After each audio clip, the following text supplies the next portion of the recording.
ôi hey cái như chút tiếng về thì cần nhà mà ôi cần nóc chặt thế lúc tụi cái tuần lại cho anh thì tụi khá rồi nó ngay boxy à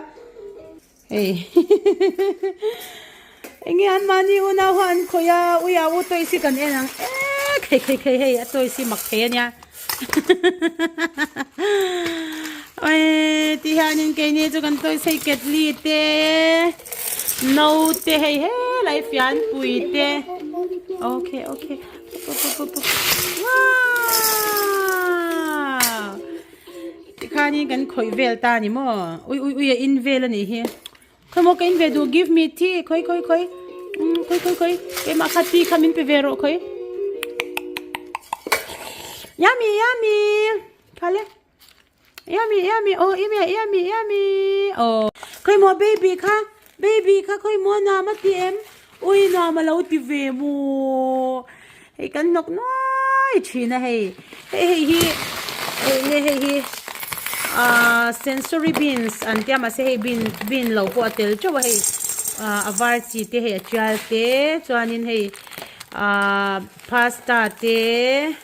micronutrients te ani no hey ka food pantry kan hong kha chen khalo expired trip to ti hanin ti tur zon chop zel ngai wang khan heng hi kan da ti kha asa e ma abi takin hey ka fa pa te zok tan han hey sensory input more sensory activities and motor skill an tia hey thil khoi te an feel kha atan khana cha e me ma hey hi mo khamo khoi lo se ja puya khang khoi lo se kha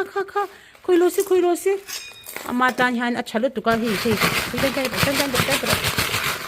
ôi hay tiếng về thì cần nhà mò cần tuần lại khó về là nhỉ hi ôi à upo he boy lúc tu cái này hi ôi mai rồi chú nóc chặt du nghe mấy hay tiếng về thì cần nhà mò mai rồi chú screen tên anh ai cái cho nó trả cần tên thì hiện nên cần nóc nói gì mấy nè nóc nói mấy nè thì hiện nên mò ôi cần mong chân cay nha ô hết tiêu hi chang le tui chen nan kan manga chang le ti hanin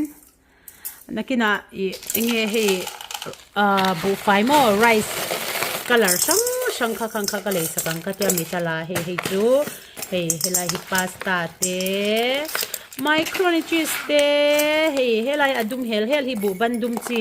fai hangan ti main ka sha khang ti kha kan tela pa te tan chan han kan bun rui to mai nyang chu he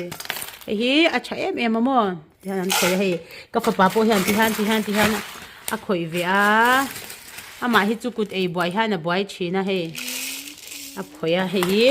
a chalut tuk no pang tan mo a big takin he hetia ang thilbun te zir tir ngai hotan han a chalut tuka ni i khoya ngai nang ma khan oi ha ma se ente u ma se ui nok lo to ti na om lo do thei taka he tiao mi nga ya ni kina ka vacuum le ka ngai do ni mo tiang vel hi kan ni kan tun lai ko vel bo rak chu mo